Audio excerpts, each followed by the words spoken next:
Gràcies. Bé, la moció que presentem diu tant la legislació europea, la legislació espanyola, així com la mateixa Constitució espanyola, estan en contra de l'apologia i exaltació del nazisme, el feixisme, el racisme, l'homofòbia, etc.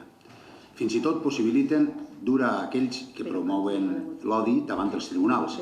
En aquest sentit, des del Bloc Compromís, pensem que l'Ajuntament també ha de prendre cartes a l'assumpte per tal d'evitar aquesta apologia de l'odi, així com oferir motius de reflexió envers les seues conseqüències. D'una banda, entenem que una mesura bàsica seria evitar que membres de la nostra societat se senten insultats i amenaçats cada volta que passen davant d'una pintada, adhesiu o cartell feixista. Lamentablement, al nostre poble, com a altres municipis, arreu del País Valencià i a l'estat espanyol, hom pot trobar un ampli o xicotet ventall de pintades que atempten directament contra algun sector de la societat, bé siga per raons polítiques, ideològiques, racials, religioses, ètniques o d'orientació sexual.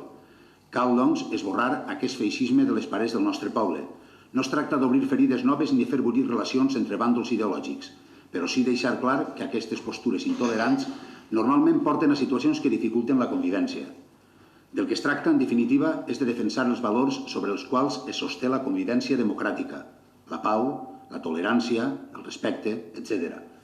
I d'altra banda, i pel que fa a la reflexió sobre les conseqüències de la incitació a l'odi i al feixisme, cal recordar el cas de l'assassinat a la matinada de l'11 d'abril de 1993, ara fa 20 anys, d'un jove de 18 anys natural de Burjassot, anomenat Guillem Agulló i Salvador, a mans d'un grup de joves pertanyents a grups d'ideologia feixista a Montanejos. Aquest fet no va ser un crim casual, no va ser fruit d'una baralla, va ser un assassinat polític.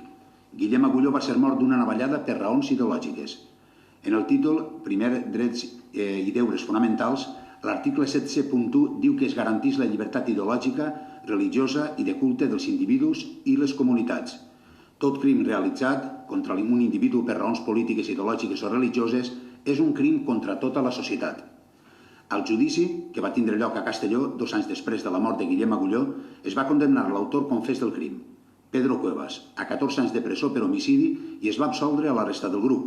Al cap de pocs dies, Juan Manuel Sánchez, membre del grup que va participar en l'assassinat de Guillem Agulló i que va ser absolt en el judici, va participar en una agressió amb navalla al barri del Carme de València. Malgrat haver passat 20 anys, es continuen succeint casos d'agressions dels grupuscles neonazis a les nostres terres. Aquests actes són fruit de la intolerància i la manca de respecte a la diversitat. Aquella matinada la víctima va ser Guillem Agulló. El seu crim va ser d'esquerres i d'ideologia independentista, però haguera pogut córrer la mateixa sort qualsevol persona.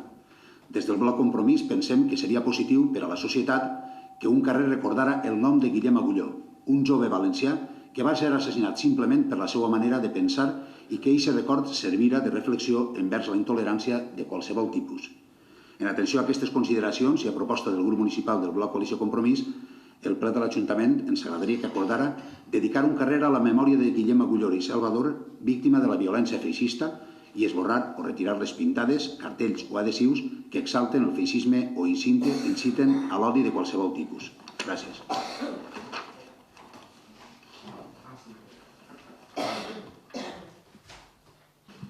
Abrimos un primer turno de intervenciones. Señor Esteve. Bé, a veure, simplement afegir que demana a la corporació municipal que no es quedem en l'envoltori. Així l'únic que es tracta és que, com diu la Constitució espanyola, ens manifestem en contra de l'apologia i exaltació del nazisme, el feixisme i l'homofòbia. Des del Bloc Compromís demanem que es retorni el carrer de Guillem Agulló, que l'únic que va fer va ser exercir el seu dret a la llibertat d'expressió. Hi ha exemples, com per exemple el de Jacint Piquer, assassinat en un camp de concentració d'extermini nazi, el de Manuel Broseta, assassinat per ETA, i José Couso, assassinat a l'Iraq per les tropes nord-americanes en el 2003, els quals també tenen un carrer al nostre poble. I per cert, el dia 24 d'abril, en el ple de l'Ajuntament de Paterna, per unanimitat i a proposta del grup Compromís, s'aprovà dedicar un dels carrers del poble, per unanimitat, he dit, a Guillem Agulló. En el ple de Paterna es va aprovar això i, en aquest sentit, el regidor del bloc va dir que el regidor Juan Ramón senyala que el consens d'avui en la nostra moció és molt important, justament perquè hem aconseguit no sol que amb la nostra proposta no s'oblide a Guillem Agulló, sinó que a més hem lograt que en el municipi No s'autoritza la celebració de ningun acte amb connotacions feixistes, racistes i homòfobes, un acord que evitarà que episodis com el sofert per l'alcalde de Burjassot, Jordi Sebastià, amb Espanya 2000, no tornen a produir-se. Simplement per això demana la unanimitat en la votació dels acords. El que passa simplement, ja se pot dir, tenim un imputat en Compromís, que és l'alcalde de Burjassot. L'ha imputat simplement perquè l'alcalde va demanar el permís, hi havia una taula d'Espanya 2000 en la plaça de l'Ajuntament de Burjassot, repartint propaganda, i els va exigir el permís, no tenien el permís i automàticament ell va cridar a la policia i va dissoldre. Espanya 2000 ha presentat una denúncia, una querella, i a resoldre. De moment està imputat per això. Anem a veure com acaba, evidentment. Moltes gràcies. Bé, no sé si entenc que voten en contra o se van abstindre. No ho sé. En contra. Aleshores, la veritat és que és lamentable que se voti en contra una moció així, perquè, a veure, en quant a les pintades, n'han hagut, n'hi hauran i n'hi hauran sempre, perquè n'han hagut i fa relativament poc. Va recordar en la comissió les que van haver contra una persona concretament, va ser contra el Juan Magusto. Dir que, on saps que l'inferen, per exemple, contra el regidor del bloc, l'exregidor del bloc també en va haver fa temps, i contra tu també, contra el regidor d'urbanisme, en aquest cas Ximo Balsera, de peris aspecte d'això. I després no es tracta de dedicar-li un carrer a una persona perquè hagi sigut, per exemple, assassinat, sinó és el fet, el per què ha sigut assassinat aquesta persona. I aleshores no entenem que vostès se manifesten en contra d'una persona que, clar, per això he dit en principi, he començat la meva intervenció, la primera, dient que no ens quedem en l'envoltori.